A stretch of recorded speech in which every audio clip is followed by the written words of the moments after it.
প্রশাসনের ভিতরে যারা ফেসিবাদের দোষর তাদের ব্যাপারে সরকারের স্পষ্ট অবস্থান আছে এবং সরকার এই ক্ষেত্রে যথেষ্ট সক্রিয় আছে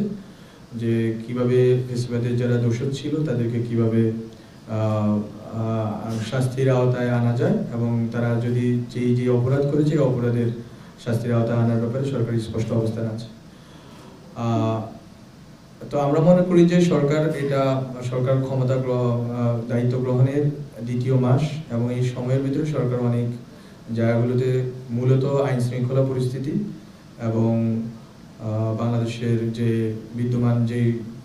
জনগণের যে আকাঙ্ক্ষার জায়গা থেকে যে সংস্কারগুলো রয়েছে সংস্কারগুলো করার ক্ষেত্রে